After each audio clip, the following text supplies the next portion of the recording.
Uma universidade conectada com o seu tempo, com a ciência e com a formação humana.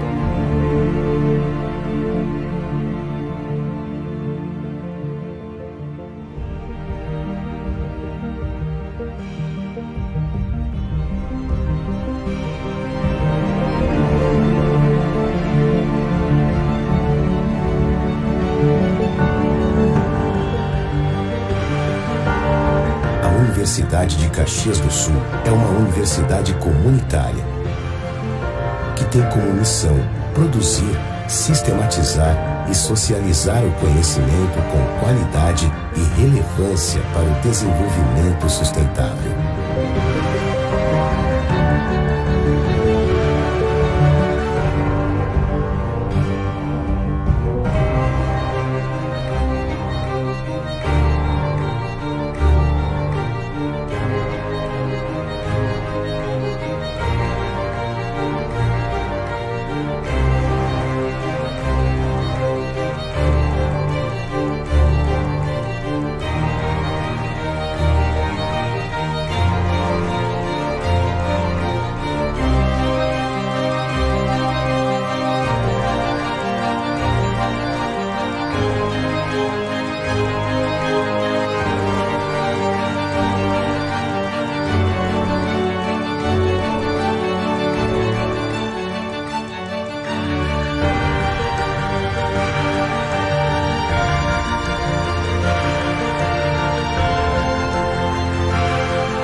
Conectada com você, sua vida e seus sonhos. Cerca de 100.000 pessoas levam no seu currículo o nome da Universidade de Caxias do Sul. Mas o legado de uma universidade não pode ser só medido pelo número de pessoas que ela formou, mas também pelos conceitos e ideias que ela ajudou a revolucionar, pelas empresas que ajudou a implantar e até mesmo pelos sonhos que ela ajudou a concretizar. A marca da UX ultrapassou as barreiras do tempo e os limites do espaço. Ela está impressa em milhares de histórias e conquistas e segue sua trajetória de sucesso, preparando pessoas com capacidade para transformar o mundo, criar o novo e antecipar o futuro. Universidade de Caxias do Sul.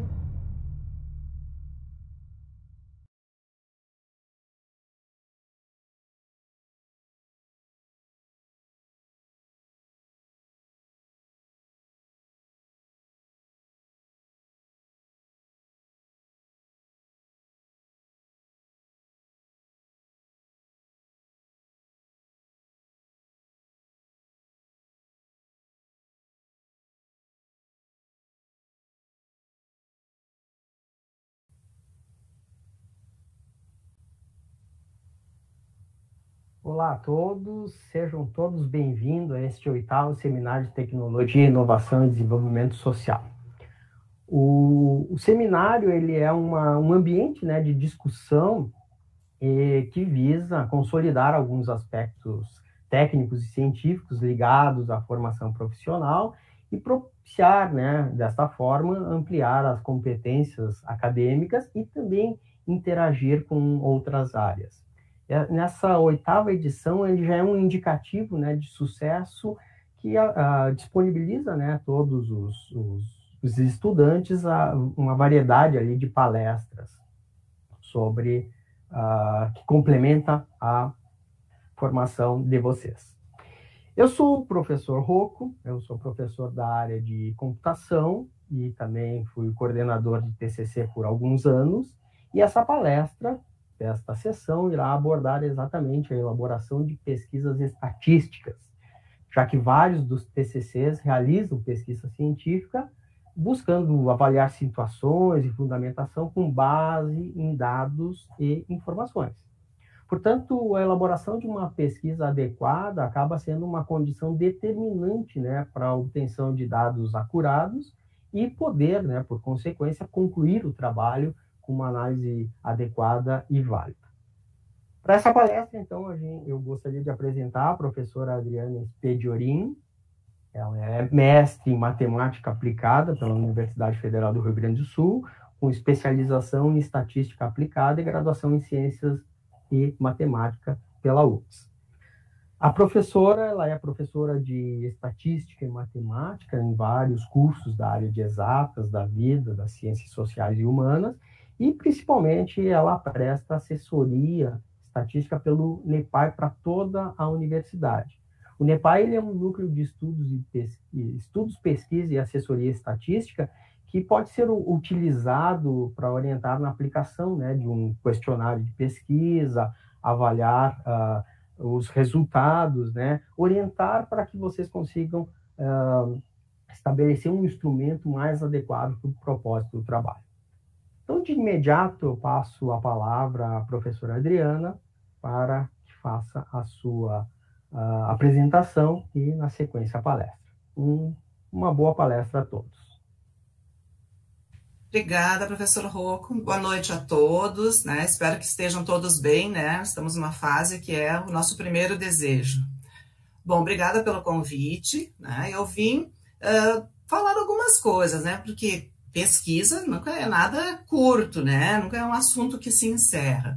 Mas nesses anos que eu estou trabalhando no NEPAI, dando as assessorias ao NEPAI, eu vi muitas pesquisas serem, eu diria, pouco aproveitadas, né? Em função dos instrumentos, muitas vezes, inadequados, né? Questões onde a intenção era boa, né?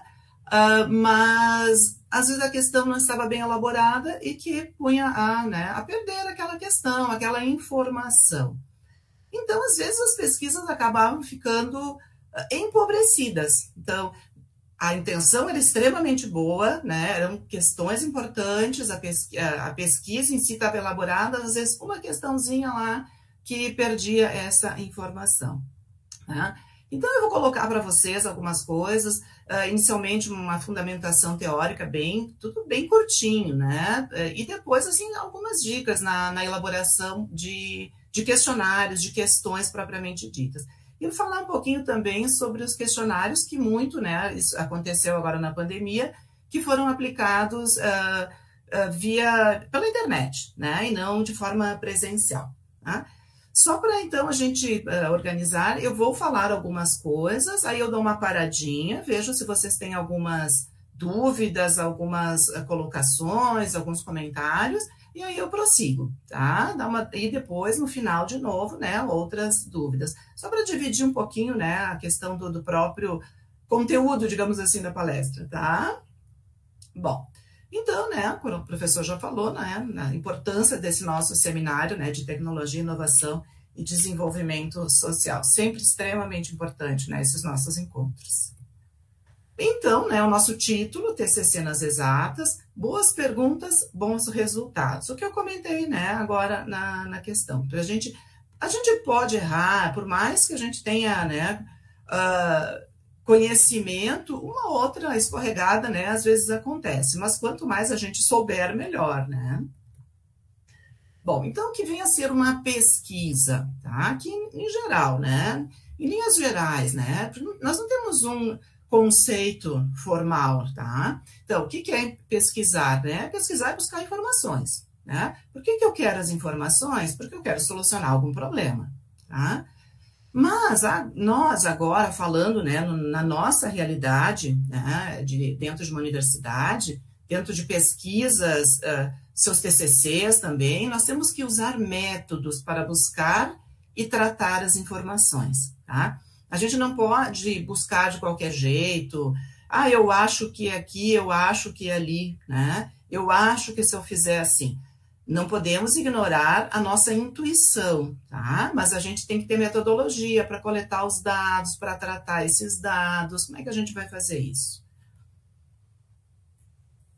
Aqui, então, que é a pesquisa científica. Então, né, pontuando um pouquinho mais, né? São trabalhos realizados por pesquisadores. O que os pesquisadores buscam, né? Explicar fenômeno ou fenômenos com base em dados ou informações, porque é uma pesquisa, e fundamentados em teorias, né? Então, a gente tem a teoria por trás para explicar o fenômeno que é de nosso interesse do pesquisador, no caso. Bom, então agora, né, a gente vai classificar as pesquisas, tá? Para a questão, a gente precisa classificar, precisa entender as diferenças, né? Para poder se posicionar, para poder, muitas vezes, até elaborar as hipóteses da pesquisa, do nosso estudo. Então, nós temos ali pesquisa qualitativa. Eu só abro um parênteses antes, né, que não confundir pesquisa qualitativa e quantitativa com variáveis qualitativas e quantitativas, que a gente vai fazer depois aí a diferenciação, tá? Bom, a pesquisa qualitativa, ela não é generalizável, né? Ela não é uma pesquisa que tenha um formulário onde eu assinalo, por exemplo, tá? Ela é uma pesquisa, a gente não generaliza. O que é generalizar? Quando a gente fala em estatística, né? Sai de uma amostra, entrevista um grupo de pessoas, por exemplo, e quer fazer a generalização para a população, né? Ela não é esse tipo de pesquisa. Ela é uma pesquisa exploratória, né? Porque ela é de formato aberto. A gente pode ter questões, perguntas, né? Já previamente organizadas, mas a pessoa vai escrever ou vai falar o que ela quiser, tá? Mas ela pode servir de apoio à pesquisa quantitativa, certo? Isso é bem importante. Eu tenho um exemplinho ali depois, uma pesquisa exploratória, né? Caracteriza também uma pesquisa qualitativa. A quantitativa, então, ela tem informações de natureza numérica, tá? Já diz o nome ali, né? Quantitativa, quantificação, né? A natureza dela é numérica. Nesse formato, então, na pesquisa quantitativa, a gente consegue generalizar. Um exemplo de generalização, né, bem rapidinho, a questão da pesquisa de intenções de voto, né, pesquisa eleitoral. Então, a gente pergunta em quem você votaria, né, enfim, a gente generaliza, aquela generalização é o intervalo de confiança, né, então, o candidato lá tem 15% das intenções de voto, com uma margem de erro de 2 pontos percentuais para menos ou para mais, né, isso é uma generalização, né. E a gente não consegue isso com a pesquisa qualitativa. É só a quantitativa que nos permite, certo? Bom, então aqui tem um exemplinho, né? Onde a gente fala da qualitativa e quantitativa, que uma serve de apoio para a outra. No caso, a quali servindo de apoio, né, para a quanti.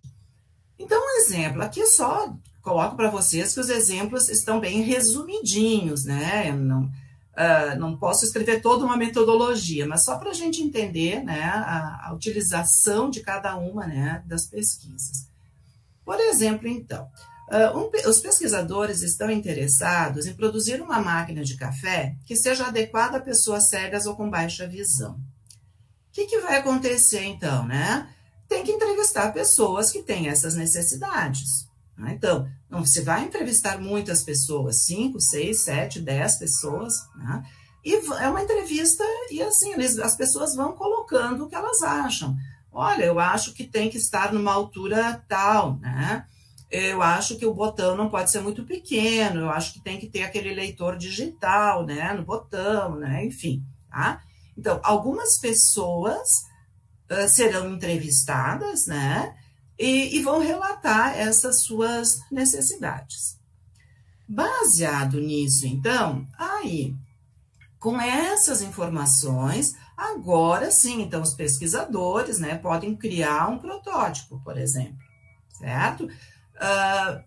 Baseados nessas necessidades, e aí vão fazer um protótipo, né? Então agora eu vou pular aí o passo a passo, né? E enfim, e aí vai ser testado com pessoas cegas ou com pessoas de baixa visão, né? Esse equipamento, então, essa máquina de café, esse protótipo estando pronto, o que você vai fazer? Vai-se, então, chamar pessoas, ou enfim, né, selecionar pessoas nessa categoria, nosso público-alvo, que são cegos e pessoas com baixa visão, e eles vão testar. Aí passa a ser uma pesquisa quantitativa no momento em que eu começo a fazer registros, por exemplo, quantas pessoas, né, conseguiram acessar, quantas pessoas tiveram dificuldade com a altura, enfim, né? A gente vai quantificando, então, os detalhes no caso, certo? Então, aí já são mais pessoas, então é um trabalho diferente, não precisa ser também com 300 pessoas, não precisa ser com 1.200, 2.000, como uma pesquisa eleitoral, né? Mas a gente tem uma metodologia para tratar isso, a estatística trata metodologicamente a pesquisa quantitativa de várias formas, né? Então, a pesquisa qualitativa servindo de a base, né, para a pesquisa quantitativa, tá? Então, né, aqui diz ali, ó, antes de ser testada por pessoas, provavelmente, tá? O protótipo vai ser submetido a um estudo quantitativo em laboratório também. Então, não é só depois as pessoas, né, os cegos ou de baixa visão se testarem. Em laboratório também tem que fazer testes, né? Se faz testes, certo? E também, ao testar, né, muitos desses testes são quantitativos. Bom, então aqui outros exemplos, né, de pesquisas quantitativas. Pesquisas a respeito do número de internações em UTI, né, de pacientes com COVID, né? Então, aí a gente tem uma pesquisa quantitativa, por quê? Bom, porque está contando o número de pessoas internadas. Então, rapidamente a gente está enxergando o número ali, né? Então, é uma pesquisa quantitativa. No segundo caso, nós temos ali pesquisa a respeito das comorbidades associadas aos óbitos por COVID. Então, como é que eu posso pensar que seja uma pesquisa quantitativa? Bom, as comorbidades, a pessoa tinha, né, era hipertensa, as pessoas então, que foram a óbito, elas eram hipertensas, quantas eram hipertensas? Quantas tinham diabetes? Quantas tinham, por exemplo, problemas cardíacos? Então, o nosso resultado imediato, o tipo de comorbidade, né, não é quantitativo, mas nós estamos buscando quantas pessoas com cada uma das comorbidades. Então, pesquisas quantitativas. Bom, mas sempre que nós vamos fazer uma pesquisa, né, nós temos interesse em característica ou características, geralmente mais de uma, né? Então, o que são as variáveis são essas nossas características de interesse, tá? A gente pode estar baseado numa uma hipótese macro, né? Digamos assim, eu quero alguma coisa bem pontual, né? Mas vão acontecendo, muitas vezes, nas pesquisas, outras hipóteses vão ou se confirmando ou refutando, outros interesses vão aparecendo que inicialmente até podiam não fazer parte do escopo da pesquisa, né? Durante esse tempo, né, nas assessorias, isso eu percebo. Às vezes vem o questionário, tem algumas perguntas, até as pessoas ficam, será que eu coloco ou não coloco essa questão, né? E a questão, depois a gente fala, né, sobre as questões. Aí a questão acabou indo pro questionário, né, para o instrumento, enfim, para o questionário. E depois se consegue trabalhar coisas que não tinham sido vistas, né, que não estavam inicialmente na hipótese, né? Mas aí, por exemplo, eu trabalhei com um aluno da pós-graduação em psicologia. A gente foi fazendo, né, a parte descritiva, foi contando quanto o trabalho dele é a respeito de mulheres com medo de dirigir. Aí ele foi fazendo, né, contagem aqui, contagem ali, o que acontecia, e começou a perceber que, né, por causa da estatística, né, que a gente foi conversando, ele começou a perceber que dá para fazer cruzamentos entre dados e começou a lançar outras hipóteses que até então ele tinha até desconhecimento. A estatística, né, que abriu esse leque. Então, por isso, a gente tem que ter metodologia, a gente tem que ter o conhecimento para poder extrair, né, tudo o que o fenômeno nos permite.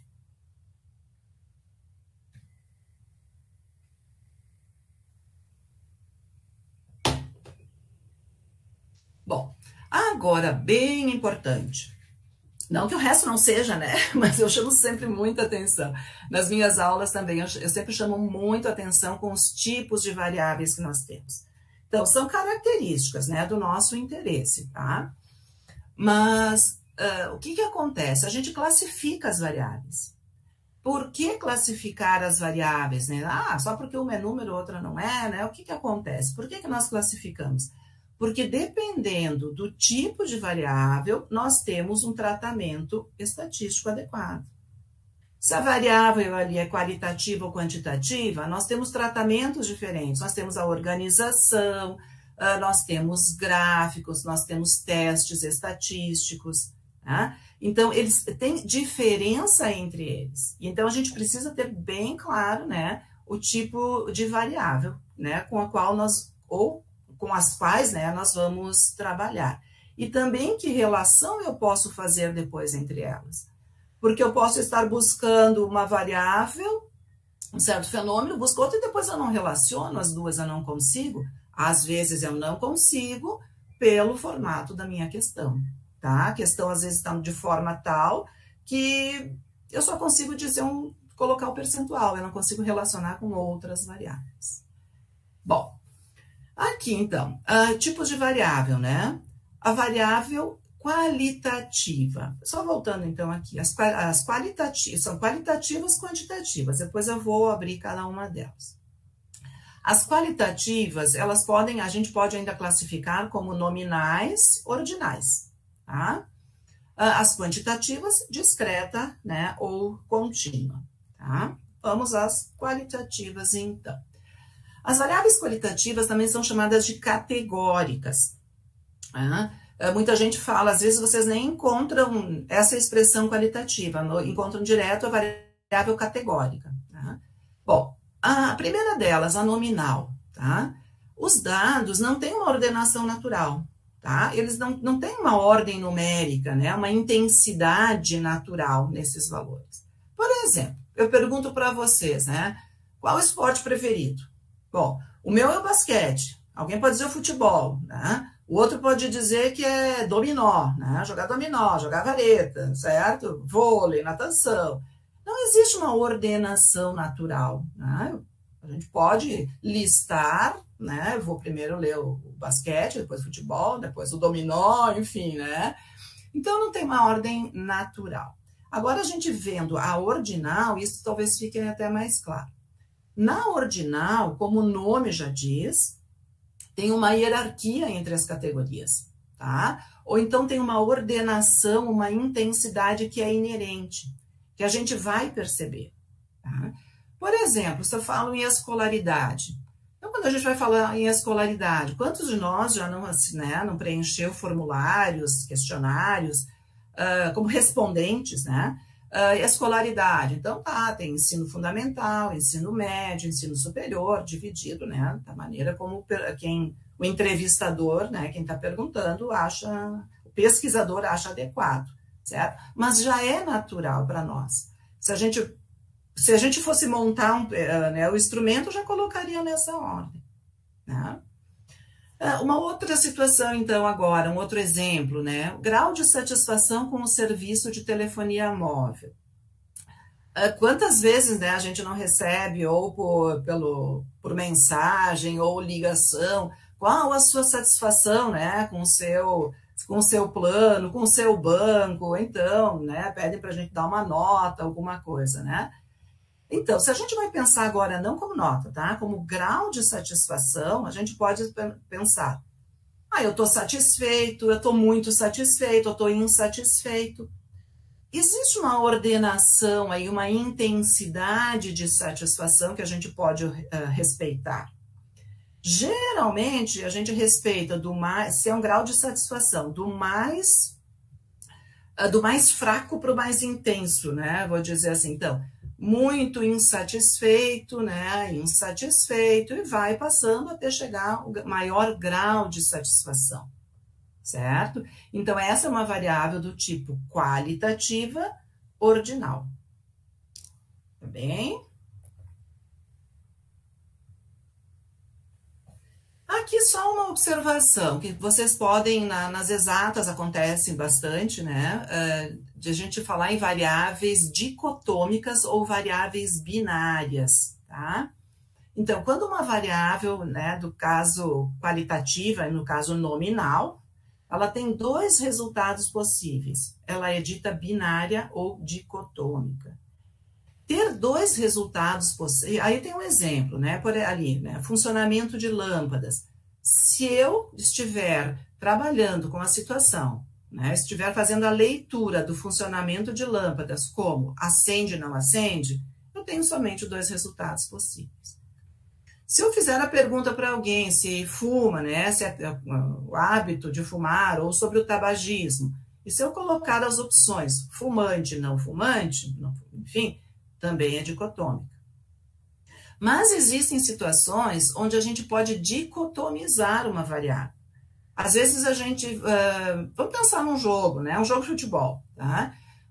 Os resultados possíveis são ganhar, perder, empatar. Os três resultados, são três resultados. De que forma, né, nós vamos dicotomizar?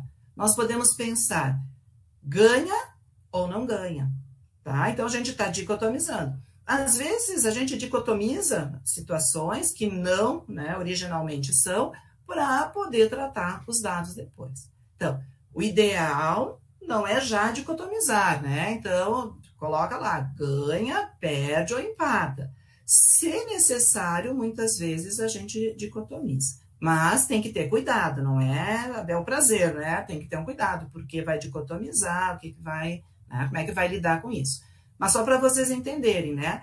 Que eu posso ter uma variável com mais de dois resultados possíveis e torná-la binária.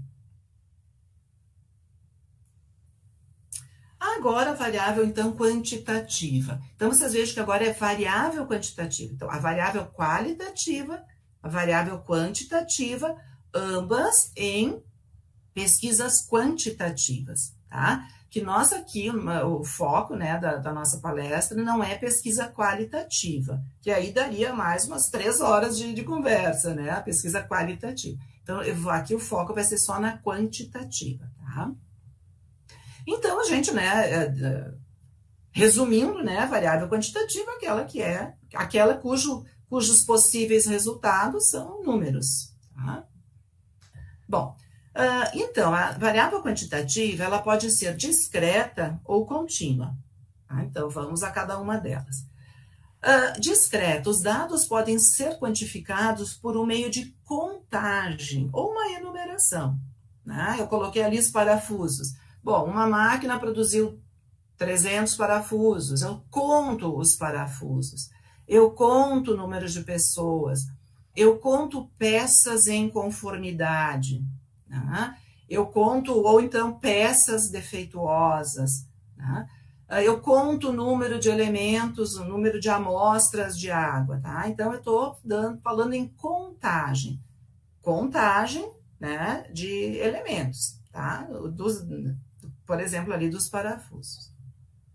A contínua, né? Então, os dados são obtidos por um processo de medição, certo? Então, elas podem assumir quaisquer valores das variáveis, né, dentro de um intervalo de números reais. Por exemplo, a estatura. Alguém mede 1,60 m, né? A outra pessoa mede, estou trabalhando com a estatura, 1,65 m. Bom, existe resultado possível entre 1,60 m e 1,65 m? Claro. Quantos? Tenho 1,61 m, né? 161 centímetros. Mas existe algum resultado possível? Sim, e aí a gente vai vendo que existem infinitos resultados possíveis. O nosso olho, se nós pegarmos uma trena, né, porque é uma medição, se nós pegarmos uma trena, nosso olho vai ter uma limitação. Ou então o nosso equipamento vai ter, né, vai trabalhar com 2 casas decimais, com 3 casas, ele vai ter uma limitação real, certo? Então a gente acaba entendendo, bom, na prática seria discreta, mas a gente vai tratar como contínua sim. Às vezes a gente tem variáveis discretas que elas assumem tantos valores, né, no nosso processo de obtenção de dados, que a gente acaba tratando como variável contínua, tá? Um exemplo é salários, certo? Então, assim, a diferença, né, digamos lá, dentro de uma empresa, né, num certo setor, tem 300 pessoas, uma grande empresa. Entre o menor e o maior salário, né, nós temos tantos valores possíveis que a gente acaba entendendo trabalhando como uma variável, então, contínua, certo? Então, aqui, volume, né, de água numa garrafa, né, eu meço o volume, então aí nós temos uma variável contínua, certo? Bom, o volume de uma sala, eu quero colocar, né, um ar-condicionado, né, o volume da sala para poder fazer um dimensionamento melhor. Todas essas, né, são ideias de variáveis, então, contínuas. Bom, aqui uma outra situação, bom, não se faz estatística sem falar em variáveis, né? E não se faz estatística sem falar em população e amostra, tá? Como vários de vocês já ouviram, né, população e amostra, eu não podia deixar de falar, mas então só, né, bem rapidamente. Aqui, população, então, é o conjunto de tudo sobre o qual eu quero informações, tá? Aí, às vezes a gente diz o conjunto de todos os elementos sobre os quais eu quero informações, mas daí eu já faço uma observação sobre isso. E a amostra vai ser uma parte desse todo, que tem que manter as mesmas características. Eu tenho uma população-alvo, né, que também é chamada de população-alvo. E a amostra tem que ser representativa, né, dessa população-alvo. Se eu estou trabalhando só, né, minha pesquisa é só com pessoas de 18 a 30 anos, né, por exemplo, então minha amostra tem que ter pessoas de 18 a 30 anos. Uma população, ela nos permite, né, uma grande quantidade de amostras diferentes. Tá? Então aqui é o exemplinho, né, que a gente tem, né, amostras possíveis. O que acontece, né, muitas vezes as populações, elas não são necessariamente finitas, né? Na verdade, muitas vezes são populações infinitas. Se nós temos, vamos pensar nos parafusos, que eu antes coloquei ali, né? Uma fábrica, né, de parafusos, continua fabricando parafuso, todo dia está fabricando parafuso. Então, a gente pode entender como uma população infinita, não se esgota quando a fábrica fecha, né? Mas a ideia é de uma população infinita. Mas nós temos populações também que podem ser entendidas como finitas. A mesma ideia dos parafusos. Eu posso entender como população-alvo os parafusos fabricados pela máquina 1 naquele dia. E aí eu vou pegar uma amostra daquele dia. Certo? Então, sempre tem que ficar bem caracterizado qual é a população-alvo para a gente buscar uma boa amostra, certo? Isso é bem importante, tá? Caracterizar muito bem a população, uma população possível, porque às vezes o que acontece, né, quando a gente vai fazer pesquisas, né, a gente pensa em... eu vou dando exemplos, né, dos que aparecem, né, nas assessorias. Com a pandemia, né, algumas coisas ficaram bem difíceis. Então, assim, as pessoas queriam fazer pesquisa a respeito do clima organizacional nas empresas, mas queriam em várias cidades aqui da região da Serra, tá? E não conseguiram, né? Então, a população-alvo são, né, trabalhadores de empresas da Serra. Então, lista lá 5 cidades, por exemplo, né? Mas nem sempre é possível, certo? Então, por quê? Pelas dificuldades da coleta, então, desses dados, seja por questionário enviado por e-mail, por telefone, enfim. O que acontece, né? Vai restringir. Então, a gente tem que selecionar bem, tem que pensar bem na população-alvo, tá? Às vezes a gente quer ampliar muito e não consegue. Aconteceu com um outro rapaz que fez uma pesquisa sobre educação financeira. Então, ele gostaria de comparar cidades, né? Por critérios. Ele tinha critério por que escolher as cidades, queria comparar 2 a 2, né? As cidades. Mas chegou num momento que não foi possível, porque ele não tinha acesso a, por exemplo, a uma secretaria de educação para enviar e-mails, para fazer pesquisas presenciais, né? Então, a população-alvo teve que ser enxugada. Na verdade, inicialmente era uma e no decorrer da pesquisa ele teve que trocar, tá? Bom, e os erros que acontecem em processo de pesquisa? O que nós temos aqui também, né? Não coloquei, não detalhei, mas só para a gente entender. Erros amostrais, bem importantes, dá por conta disso, isso aqui também daria, né, 1 hora de conversa aqui, né? Só os erros amostrais, né? Então, assim, falhas no processo de escolha da amostra e na determinação do seu tamanho. Então, o que acontece? Vou pegar o exemplo de novo da pesquisa eleitoral, depois eu vou mudar. O que acontece? Pega uma amostra muito pequena, então, ou então, né, a questão do tamanho, e aí dá uma margem de erro muito grande. Como na pesquisa eleitoral, se faz a pesquisa num momento e se tem um resultado depois, a gente pode comparar se a pesquisa deu certo ou não. Mas em muitas situações a gente não tem esse comparativo. Tá? Por exemplo, né, esse rapaz que fez a pesquisa sobre educação financeira, se ele errar, né, no tamanho da amostra, ele não tem o que fazer, ele não tem como comparar se tem um viés, se deu um erro na sua pesquisa. Por isso que tudo tem que ser sempre bem pensado. Né? Nós temos aquilo que eu falei lá no comecinho, né? Tudo tem que ter metodologia. Nós temos cálculos, né, que são utilizados para determinar o tamanho da amostra. Mas e se é uma pesquisa em laboratório? Também tem um processo amostral, né? Como é que isso fica? É diferente de fazer entrevista com pessoas, o tamanho da amostra é diferente, certo?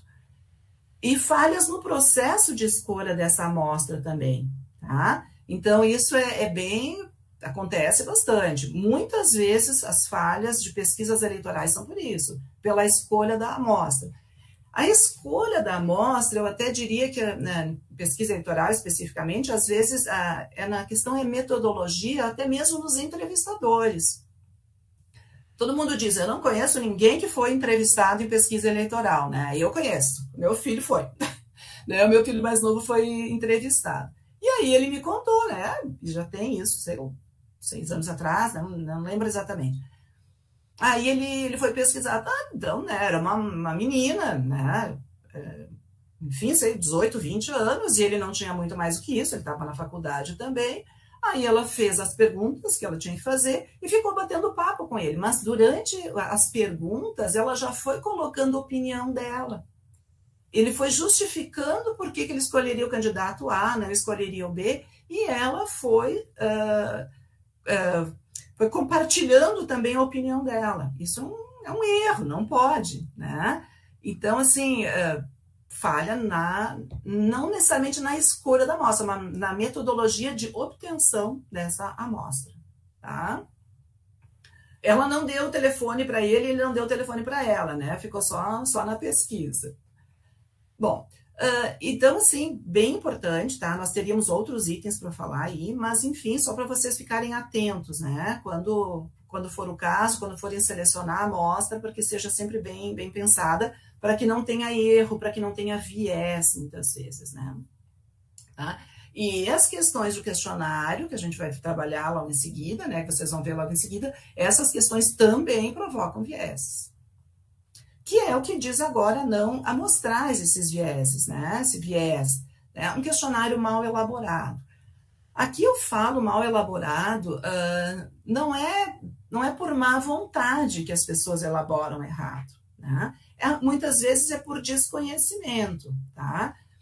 Ou então, o que acontece, né? Às vezes nas assessorias eu converso, a ideia está correta, mas se a gente botar uma perguntinha a mais ali, muda muita coisa, dá para fazer muita coisa a mais, certo? Mas aí, claro, é uma estatística um pouco mais avançada, certo? Tá? Mas, enfim, às vezes a perguntando satisfação, né? Tem até exemplo depois. Pergunta satisfação, satisfação com estacionamento do shopping, por exemplo. Vai lá, qual a satisfação com estacionamento, com segurança, com a temperatura interna e tal.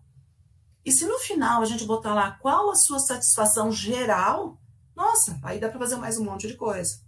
Que só com as anteriores a gente não faria, né? Então, não é mal elaborado nesse caso, mas às vezes uma questãozinha a mais, né? Dá para fazer outras coisas. Então, só retomando, né? O questionário, às vezes. Desculpa.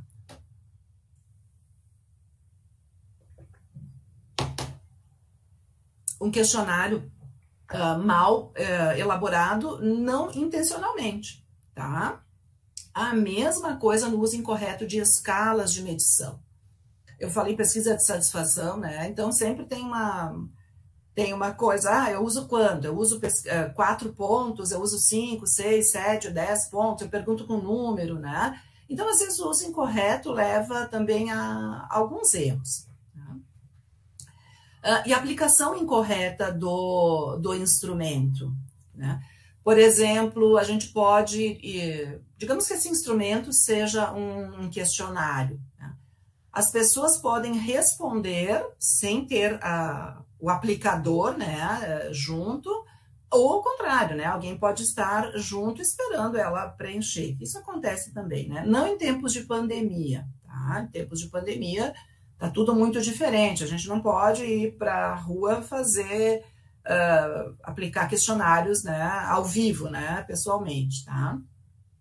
Ou pode, mas teria que tomar tantas precauções que inviabiliza qualquer pesquisa, certo? Então, a aplicação incorreta, é por telefone, se é por telefone, né, a gente não pode ficar explicando demais as questões, porque às vezes a própria interpretação da questão faz parte, né? Então, né, tem aí vários erros que a gente tem que cuidar, né? Para que eles não aconteçam. Bom, o que nós temos aqui então, né? A pesquisa com questionário, certo? Bom, questionário todo mundo sabe, né? O que vem a ser, né? Então, questionário, um conjunto de questões criado com o objetivo de gerar dados para um projeto. Então, um conjunto de questões, né? Claro, nós aqui estamos objetivando um pouquinho mais, né? Queremos dados para um projeto, né? Queremos dados para uma pesquisa. Eu dou uma paradinha, não sei se alguém teria algum questionamento aqui, depois a gente vai falar mais nos questionários. Professor Rocco, gostaria de colocar alguma coisa? Podemos abrir, né, então, para esse questionamento parcial, né? Isso, até aqui, até o que foi trabalhado aqui. Depois vem sobre as questões, tá? Senão a gente pode perguntar tudo lá no final também, não deixar as perguntas lá para o final, não tem problema. Então, se alguém tiver alguma coisa, pode encaminhar aqui pelo chat, né? Que eu repasso à professora Adriana. Eu acho que só um comentário, eu acho que é importante destacar, né, professora, que a escolha amostral ali, ela pode até inviabilizar, né, uma conclusão de um trabalho, se for mal dimensionada, né? Sim, se for mal dimensionada, ela inviabiliza. A gente até pode, em situações, por exemplo, laboratoriais, que as amostras são pequenas, né, como eu falei, mas se elas forem mal trabalhadas, inviabiliza, né? Ou então enfim, uma pesquisa com crianças, né? Vai trabalhar com crianças. Tem todo um cuidado aí quando você vai trabalhar com pessoas e com crianças, né? Mas se eu pegar 30 crianças, se eu pegar 300, então, às vezes 30 inviabiliza, tá? Então, 300 pode ainda inviabilizar, né? A gente tem tamanho, a gente tem cálculo, sim, para tamanho de amostra, dependendo do tipo de pesquisa que se vai fazer, né? Porque até se selecionar mal a amostra dá um viés, dá um viés tão severo, se é que se pode dizer isso, né? Que inviabiliza total, tem que começar do zero. Isso já aconteceu, eu já presenciei situações, né? De amostras mal coletadas e inviabiliza e zera tudo. Vamos começar de novo. Tá. Ninguém caminhou alguma pergunta, eu acho que a gente pode dar sequência. E quem tiver alguma questão, pessoal, no decorrer ali da explanação, pode ir encaminhando ali pelo YouTube, né? Eu posso encaminhar diretamente para a professora, ou então aguardar ali no final, tá? Então, quando surgir a questão, pessoal, fiquem bem à vontade ali para encaminhando no YouTube. No chat ali, né? Beleza, então. Então, vamos lá. Vamos agora abordar um pouquinho mais especificamente, né, os questionários, as questões. Porque essa parte introdutória, né? Porque eu não posso falar nas questões, nas variáveis, sem que a gente entenda o tipo de variável, né? E situações, né, que eu vou colocar agora, eu posso tratar a variável como quantitativa ou como qualitativa, o que eu faço com uma, o que eu faço com a outra, né? Então, agora eu vou abordando alguns exemplos também, e aí vocês vão, né, perguntando, e depois, se vocês têm perguntas mais específicas sobre algum outro trabalho, alguma coisa, lá no final a gente vai conversando. Bom, o que nós precisamos cuidar agora, né? Aqui eu poderia fazer uma lista de muita coisa, né, de cuidados na elaboração de um questionário. Mas também a gente tem, né, quando a gente vai elaborar pela primeira vez, tem que começar a pensar em algumas coisas. Depois a gente vai aprofundando, tá? Que seria, né, eu digo, só questionário também. Se for trabalhar só questionário, a gente trabalha horas, né? Quando for muito pontual, as coisas forem muito pontuais. Bom, o que precisa? Bom, claro, conhecer o assunto, né? Cuidado para não ampliar demais, tá? Esse assunto, às vezes, na ânsia de responder várias hipóteses, várias situações, é como eu disse antes, a gente tem intuição, né? E às vezes gostaria de responder a vários questionamentos nossos perante aquele fenômeno, né? Mas cuidado para não ampliar muito, tá? Então, né, a primeira coisa, conhecer o assunto e dando um limite para ele, tá? Outra coisa, né, nós temos que ter cuidado para selecionar as questões. Então, o que acontece? Às vezes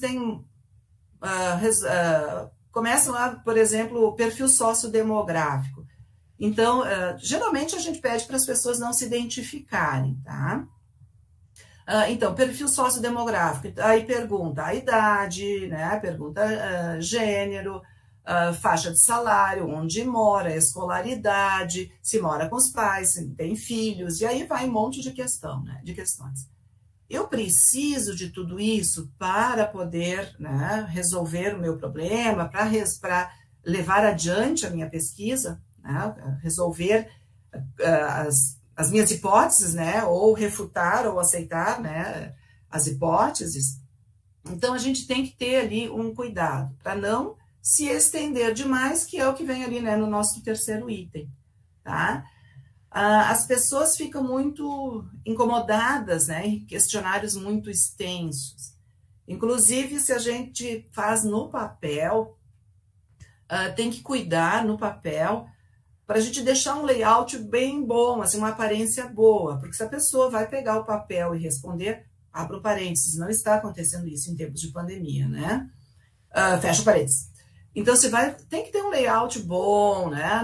Não dá para ser, assim, muito extenso, a gente tem que arrumar, por exemplo, colocar as alternativas ao lado e não uma embaixo da outra, porque senão fica um questionário de 5 páginas. A pessoa pega, já tem um questionário daquele tamanho, né? Puxa vida, aqui vai demorar muito, né? E aí acaba não respondendo ou respondendo de qualquer jeito, certo?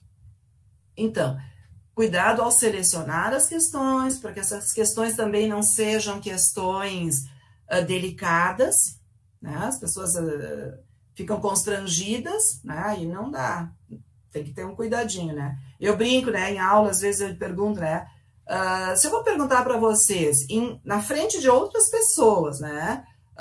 Vou perguntar, você já fumou maconha alguma vez? Você já fumou? Você já não fumou?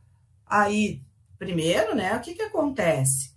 A maconha é ilícita, então eu já estou perguntando alguma coisa totalmente constrangedora. Eu não estou julgando ninguém, né? Se sou a favor ou contra, nada disso, mas é só para mostrar, é constrangedor, primeira coisa. E na frente de outras pessoas. Às vezes as pessoas até podem responder algumas outras questões delicadas, mas não em frente e não, né, com outras pessoas por perto, tá? Inclusive entrevistas, a própria pesquisa eleitoral. Se as pessoas vão fazer a pesquisa, tá toda elaboradinha, tem lá tem que preencher, né, um formulário. Se eu estou junto com uma outra pessoa conhecida e nós não temos o mesmo posicionamento político, também é uma situação, né, delicada, tá? Então, ali não é, na verdade, na elaboração do questionário, né, enfim, mas tem que cuidar com a questão das situações delicadas, sejam na escrita ou seja na própria aplicação do instrumento do questionário, tá? Limitar em extensão, né, a questão aí do número de questões.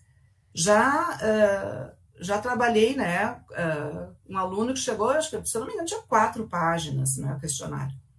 Aí eu disse, vamos tentar não assustar, né? Aí eu disse, que tal a gente vai colocando aqui, não vou dizer que eu sou expert em formatação, eu acredito que muitos de vocês são melhores, né? Mas só a questão assim, ó, se a gente juntar, se a gente não diminuir a letra, não é o caso, porque as pessoas podem não enxergar facilmente, né? Tem que ter esse cuidado também. Mas aí foi para 2,5 páginas, não 4. Tá? Só reorganizando, né? Só organizando o layout ali do questionário. Outra coisa bem importante, quando se faz questionários no papel, né? Ou seja, quando não é um questionário organizado pela internet, tem que, aplicado pela internet, organizar para facilitar a tabulação, tá? Bem importante também, né? Porque senão dá uma trabalheira, às vezes tem 15 itens lá e as pessoas podiam assinalar até 3. Tá, mas qual que ela assinalou? Aí tem que ficar contando e tal. Então, a gente tem que cuidar dessa organização justamente para facilitar.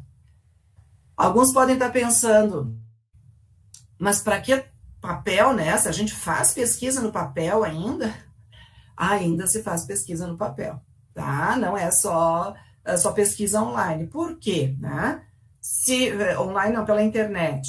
Porque nós temos aí uma limitação, certo? Então, se faz pesquisa no papel, por exemplo, vai fazer pesquisa com idosos, tá? Esses idosos, bom, eu vou falar pela minha mãe, já com 75 anos, agora ela está com 85, mas aos 75 ela já não dominava mais um celular, né? Ela não conseguia, né, mexer no celular. Então, assim, uma pessoa, né, nas características da minha mãe, que às vezes até mais novas, e que seriam uma população alvo de interesse, elas não têm condições de responder de forma pela internet. Então, dependendo do tipo, né, do tipo, né, de pesquisa que eu estou fazendo, certo? Vai ser no papel, e quando eu digo no papel, quando a pessoa vai preencher, porque a gente pode estar auxiliando, então tá, eu estou auxiliando, eu posso preencher de outra forma, né, num tablet, alguma coisa assim. Mas, mesmo assim, a gente precisa facilitar a tabulação. É bem importante, porque às vezes demora tanto, né, para tabular os dados, que aí o cronograma de uma pesquisa aí se vai, tá? Agora, aqui uma situação polêmica, que é a questão da identificação do entrevistado. Depois eu volto lá para o primeiro. Identificação do entrevistado. Aí, o que a gente faz? A identificação, a gente coloca no início da entrevista, né, do questionário, ou ao final do questionário. Tem duas correntes, né? Aí eu particularmente até prefiro no fim do questionário. O que acontece? Não importa de que forma esse questionário ele é apresentado. Ele é apresentado, se é pela internet, né? Se é no papel, se é por telefone, coisas assim. Se o nosso questionário ele é um pouquinho extenso, né? O que acontece? A pessoa já respondeu várias questões, né? Gênero, idade, aí respondeu faixa salarial, e aí começam as questões do objetivo da pesquisa, né? Não a parte de identificação. Aí vem as questões bem objetivas e aí a pessoa já vai cansando de responder. Quando chega lá no final, se a pesquisa é um pouquinho extensa, quando chega lá no final ela não quer mais responder. Já assinala de qualquer jeito, tá? Não é que isso vai acontecer, tá? Isso pode acontecer. É uma situação que a gente, né, tem que levar em conta. É um cuidado, né, como diz ali. Então, se a gente começa, né, já com as questões, como é que eu vou dizer, as questões objetivas do fenômeno, né, que se quer avaliar, quando chega lá no final a pessoa já está mais cansada de responder, digamos assim, porque essas primeiras questões ele tem que pensar para responder.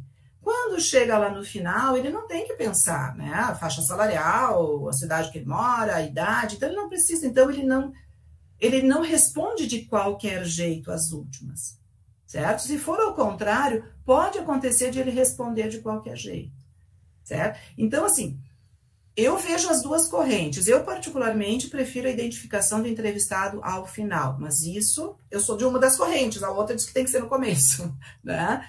Mas, né, fica a dica, né? Se o questionário não é muito extenso, eu acredito que não tenha muito problema. Uma coisa importante agora, né? Eu tô falando do questionário, mas nós temos que identificar lá no começo, né? Tem que fazer uma apresentação, certo? Eu, Adriana Espediorin, vou fazer, né, um estudo a respeito dos seus medos em relação à pesquisa, à Covid, algumas coisas assim. Então, eu tenho que me identificar, eu tenho que colocar o que eu vou fazer, certo?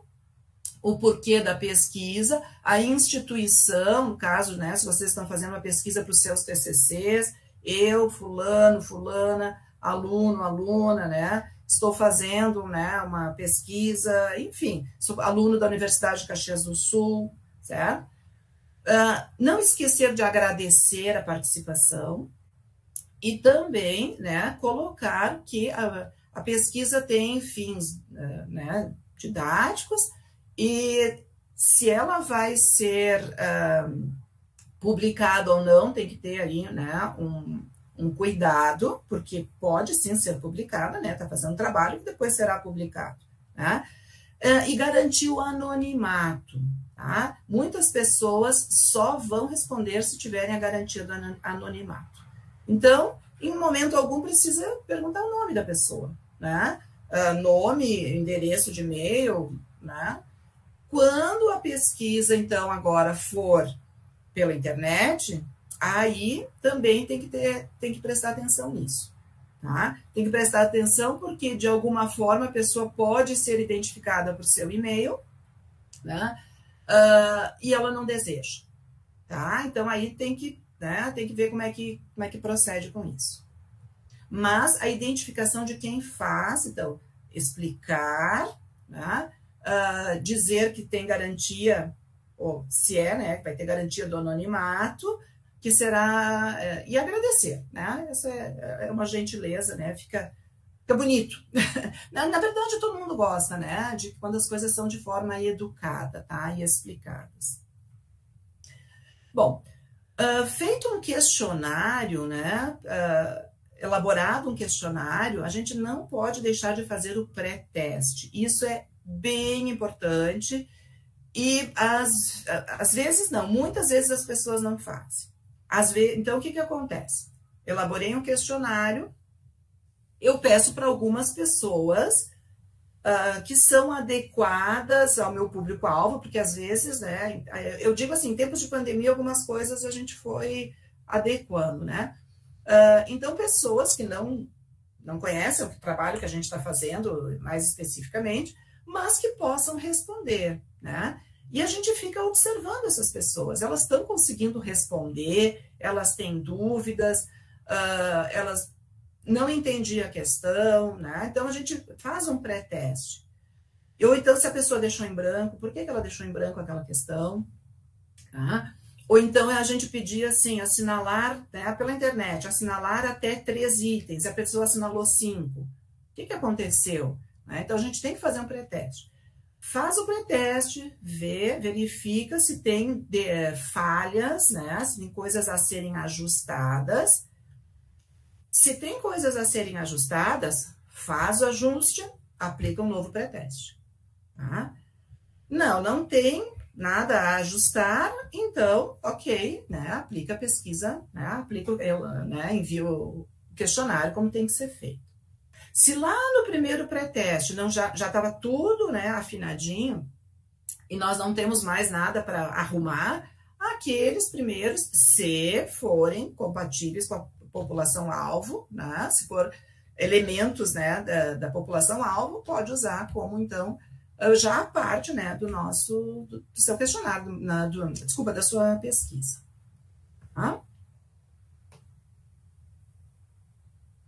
Mais alguns cuidados, então. Que eu havia comentado um pouquinho ali, né? É comum perguntar sexo, idade, profissão, cidade onde mora, nível de escolaridade, nível de renda e assim.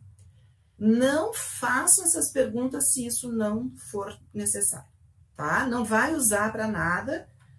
Por exemplo, né? Eu estava atendendo alunos da educação física. Fizeram questionários sobre, estavam trabalhando com atletas, né? Fazendo uma pesquisa bem legal com atletas. Quando eram com atletas, então, só a questão idade, certo? Idade precisavam, não, acho que nem a cidade também não. Então, o que eles precisavam? Idade, porque o público-alvo era, em determinado momento, eram homens, em outra pesquisa eram mulheres, então, somente a idade, certo? E aí outras questões, mas não precisava perguntar mais nada, não precisa perguntar a profissão, né? Pode perguntar. Além de ser atleta, você tem alguma outra atividade profissional? Isso é diferente, né? Mas perguntar a profissão, né, como início, né, de questões ali, né, como identificação do perfil do respondente, desnecessário. Então, é bem importante a gente cuidar, né? O que se faz necessário? Às vezes, pode a gente ficar na dúvida. Ok, então se não tem questões demais, pergunta, né? Mas tem que cuidar para não estender, e se não tem necessidade, não tem porquê, né? Porque se for à mão ainda, a gente tem que tabular mais essas respostas, né? Bom, aqui então, vou falar um pouquinho sobre as formas de elaborar perguntas, formas de perguntas. Vocês vejam que tem ali questões abertas, né? Tem um sinalzinho ali de cuidado. O cuidado quer dizer que seja errado fazer perguntas abertas.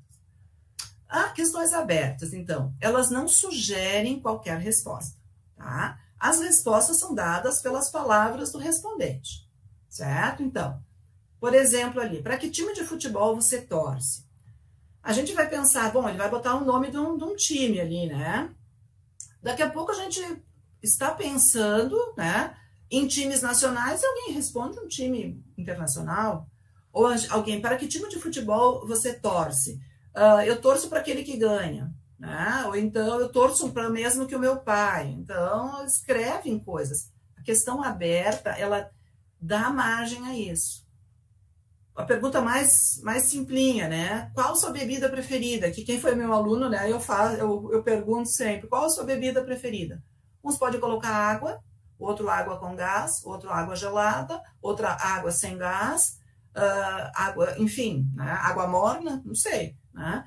Então, a pergunta aberta, ela se faz necessária em alguns momentos, mas a gente tem que ter cuidado, porque se eu faço a questão aberta e depois eu não consigo tabular, eu não consigo quantificar respostas, foi, né, trabalho em vão, tá? Então é bem importante prestar atenção nas questões abertas. Bom, agora, as questões fechadas, então, né, aí sim, né, oferecido ao respondente alguma alternativa de resposta. E isso a gente vai trabalhar depois, então, a partir de agora, né, as questões, as perguntas, são essas que eu vou abordar aí com vocês. Então, existe algumas alternativas de resposta, certo? Por exemplo, ali, você torce por algum time de futebol? Aqui, no caso, um exemplo de dicotômica, né, ou binária, sim e não. Então tá, eu vou lá e assinalo, né? Existe uma resposta possível ali. Eu já vi questões no questionário. Um exemplo assim, você torce por algum time de futebol. É binário, para mim não existe outra opção, né? E tinha uma opção, sim, não e talvez. Como assim? Como assim, né? Então, às vezes, eu vou apontando aqui para vocês alguns erros que eu percebi e que a pessoa que fez, com certeza, não se deu por conta, né? Então, é sempre bom também passar por outra, justamente pelo pré-teste, né? Você torce por algum time? Para mim, é natural, sim e não, tá? Bom, outro tipo, então, de questão, né? A questão de múltipla escolha. Perguntas fechadas, tá? Então, agora são questões fechadas que apresentam uma série de possíveis respostas. Bom, então aqui, essa questão de múltipla escolha, nesse caso, grau de escolaridade. Como eu havia comentado antes, é uma questão, né, uma variável, né, ordinal, certo? Então, grau de escolaridade.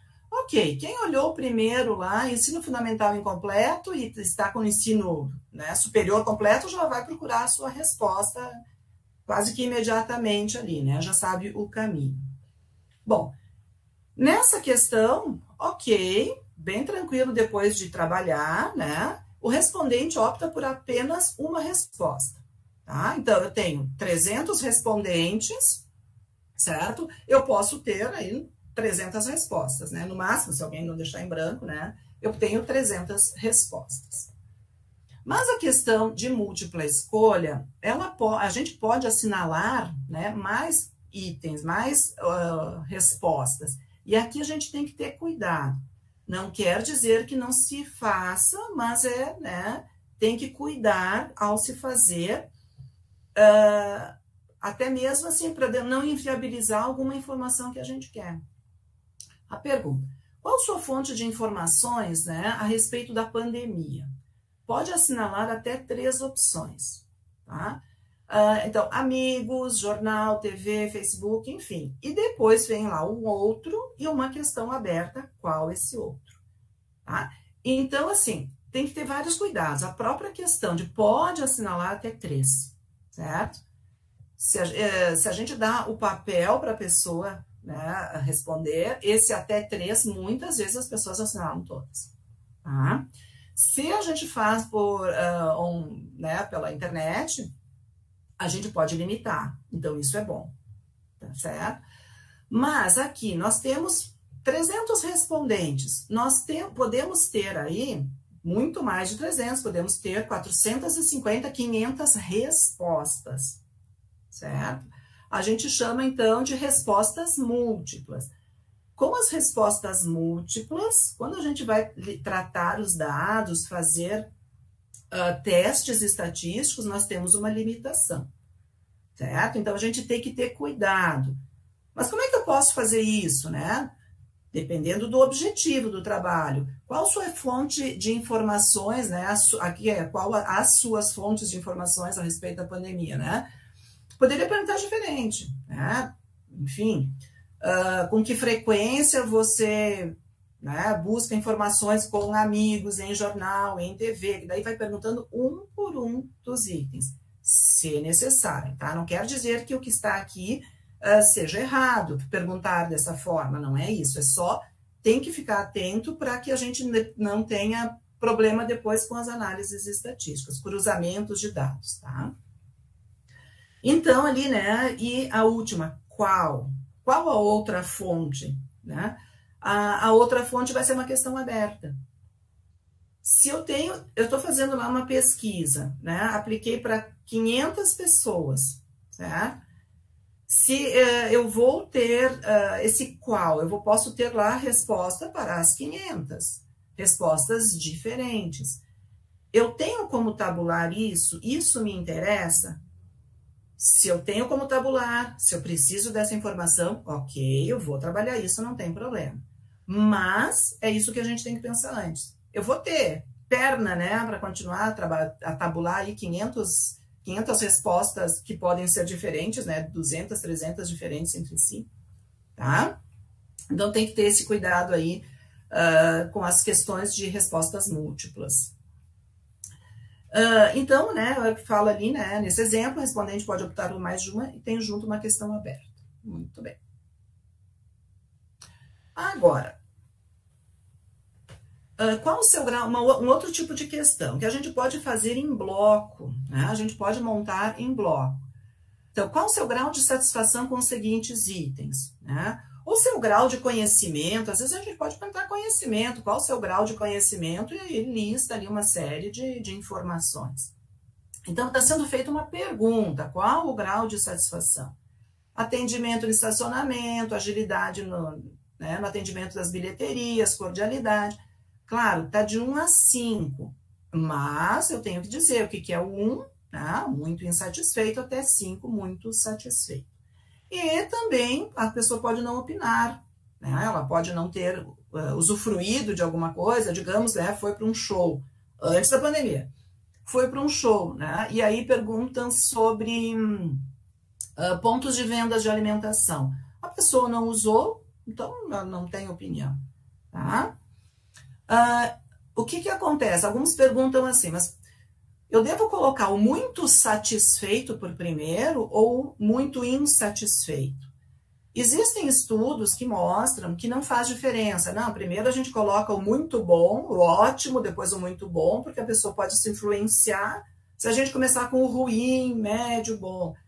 Tem pesquisas que mostram que não faz diferença. Se a pessoa está lendo realmente e prestando atenção no que ele está respondendo, isso não vai fazer diferença. Muitas vezes, com questões como essa, que são escala Likert, né, o que a gente faz é calcular a média, tá? Então, qual a satisfação média entre lá os 1000 respondentes, né? Qual a satisfação média com o atendimento no estacionamento, tá?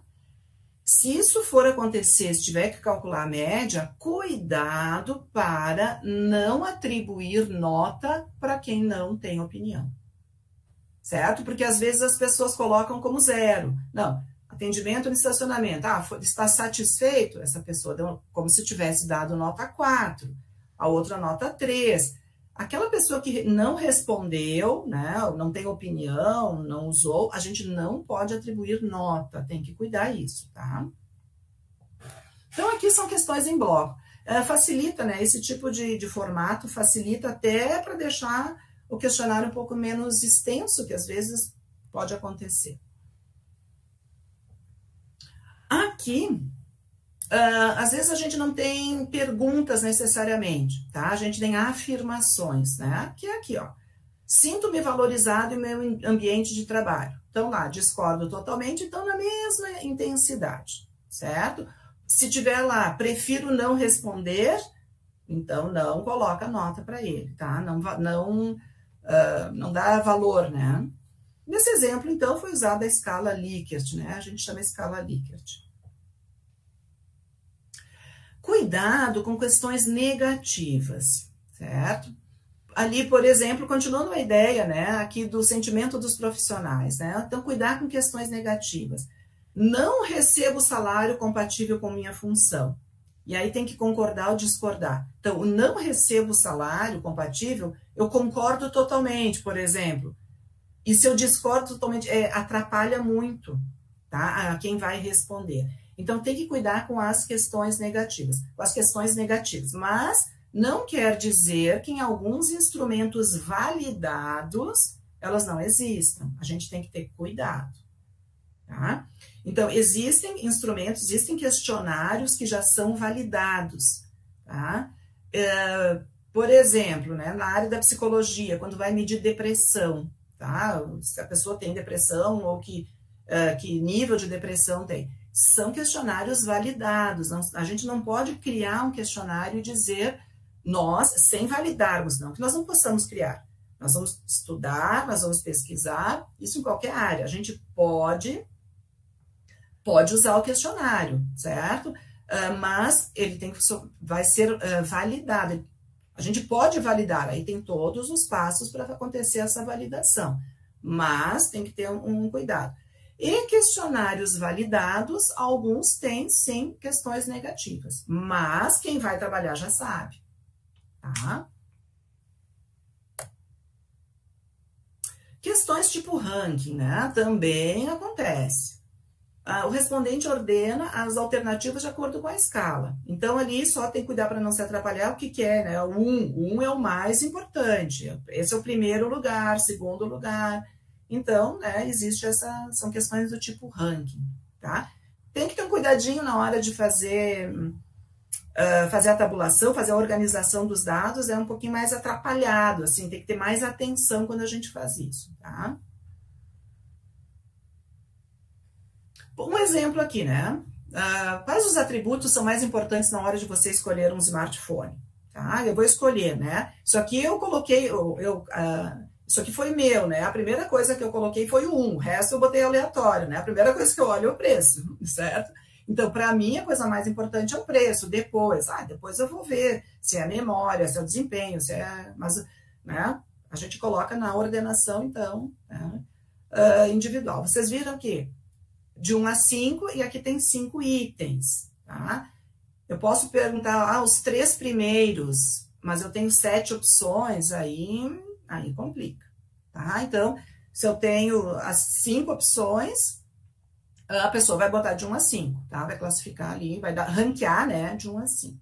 Professora? Oi? Temos mais 10 minutos. Tá, beleza, obrigada, Rô. Cuidar com a sobreposição, tá? Por exemplo, assim, a faixa salarial, até R$1.000, de 1.000 a 2.000, 2.000 a 3, mais de 3. Opa, intervalo aberto, intervalo fechado, né? Nós temos que ter cuidado. Então, faixa salarial, por exemplo, até R$1.000. A segunda faixa, de 1.001 a 2.000. Terceira faixa, de R$1.000,01 a R$2.000. R$2.000,01 a R$3.000 e assim por diante, tá? Mais importante que na faixa salarial ali é na questão da idade. A idade, e acontece com muita frequência as sobreposições de intervalos, tá? Então, até 18 anos, de 18 a 28, de 28 a 38. Opa, quem tem 28 vai estar onde? E isso dá muita confusão, é muito comum acontecer, tá? Então, como é que a gente tem que cuidar? Intervalo aberto, intervalo fechado, né? Ou seja, menos de 18. Não é até 18, menos de 18, de 18 a 30, 31, 40 e assim por diante. Mas idade, tem que pensar se a gente quer que a pessoa escolha a sua faixa, onde ela se encontra na faixa de idade, ou dizer a sua idade. 35, 36, 40, 18, 21, certo? Isso a gente tem que pensar qual é a melhor estratégia para, né, a sua pesquisa. Com que frequência você joga videogame? Nunca, às vezes, frequentemente, sempre. Bom, às vezes, o frequentemente, o sempre, em quem joga, né, é uma observação, é um sentimento diferente da mãe, né? A mãe sempre acha que o às vezes é sempre. Então, na verdade, é ambíguo, né? O que é às vezes? Né? O nunca, ok, né? O que é às vezes? É uma vez por dia? É uma vez por semana? O que é frequentemente? Certo? Então, né, esse questionamento não funciona, tá? Tem que ter bastante cuidado. Agora, nessa questão aí, Você pesquisa preço e qualidade antes de fazer uma compra online ou em loja física? Porque o susto do gato ali, né? Tem muita informação numa questão só. Você pesquisa preço. Preço é uma coisa, qualidade é outra. Se vai comprar numa loja online é uma coisa, na loja física é outra. Então é muita informação, a gente tem que evitar, tá? Não dá para perguntar tudo de uma vez só. Uma questão só. Questões inadequadas, né? De modo geral, você está satisfeito em morar nessa cidade violenta? Tá? Não, tem que perguntar a satisfação e o sentimento de violência separadamente, tá? Isso aí é induzir, né, uma questão. Bom, eu vou então, né, agilizando aqui, questionário eletrônico, tá? Quais as vantagens? Agilidade na aplicação, facilidade de utilizar amostras maiores, agilidade na tabulação dos dados, tá? Pelo Google Forms, ou no Google Formulários é maravilhoso, porque ele põe no Excel ali, é muito bom de trabalhar. Baixo custo, exigência da resposta completa, a pessoa não responde a questão 3 se não respondeu a 2. Se ela tem que assinalar no máximo 3 itens, a gente consegue limitar isso, né? E o prazo de retorno é relativamente curto, tá? Mas tem limitações, né? Só responde quem está acessado à internet, né? Problemas de privacidade que eu comentei antes, né? Então a gente não né? Tem que deixar claro para a pessoa que os dados não vão ser, né? Não vão ser esclarecidos, não vão ser espalhados, né? Então garante a privacidade, tá? Tem uma flexibilidade com layout que tem que cuidar também, mas tem baixo índice de resposta, tá? Quando um aluno consegue 300 formulários, né, o pessoal nos TCCs, o ano passado quem conseguiu 300 formulários, assim, era de soltar foguete, né, é baixo índice de resposta. Nós temos pouca cultura, né, de responder questionários no país, tá? As informações demográficas não são passíveis de verificação, né? A pessoa mora em Flores da Cunha, mas eu queria alguém que morasse em Caxias. Mas ok, né? Faz uma pergunta e dá para selecionar. Aleatoriedade dos endereços eletrônicos, né? Como é que eu cheguei a esses endereços? Não, é uma amostra não probabilística, tá? Pode estar atingindo pessoas com maior escolaridade, maior renda, justamente porque tem acesso, né, as pessoas que conseguem responder e entender, né, o funcionamento do equipamento, tá? Agora, cuidado, né, muito cuidado com os questionários eletrônicos, que é a questão dos gráficos que eles geram, certo? Então, o tipo de gráfico, às vezes as pessoas dizem, professora, eu já gerei todos os gráficos, todo gráfico em pizza, do começo ao fim, né? Então, cuidado, tá?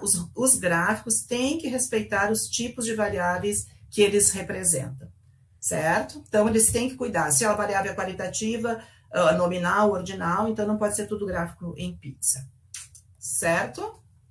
Então, segundo Vieira, né, um questionário escrito sem finalidade definida terá perguntas desnecessárias. Como alguém pode chegar a uma conclusão se não souber exatamente o que procura?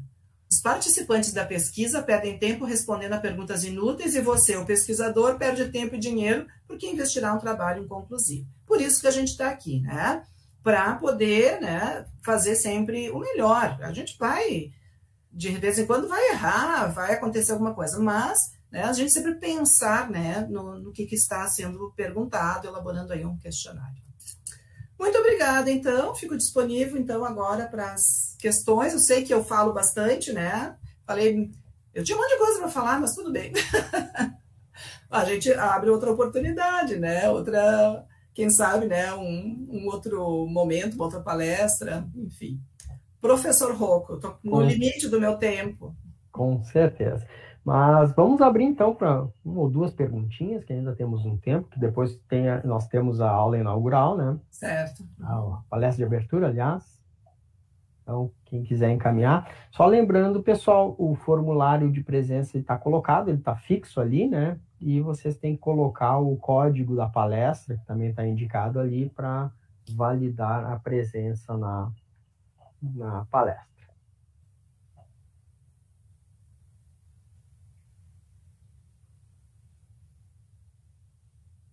Professora Adriana, eu acho que poderia também, para finalizar, né, fazer falar um pouquinho do NEPAI, né, que o NEPAI ele atende, né, os alunos que têm essa necessidade. Uhum. Isso aí. Então, pessoal, assim, eu sei que num primeiro momento é bastante fala, né? Mas é para vocês perceberem que tem muita coisa que a gente precisa observar quando vai montar um questionário. Então, né, eu estou disponível pelo NEPAI, né? Eu tenho os horários de assessoria, tá?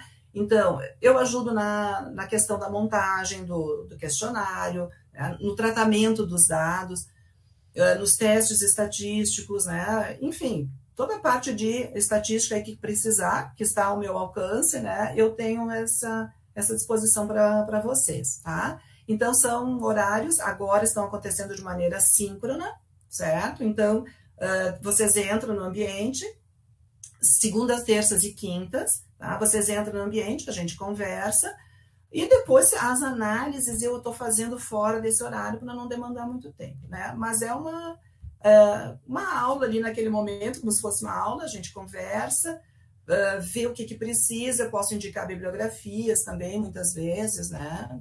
Então, estou à disposição de toda a comunidade da universidade.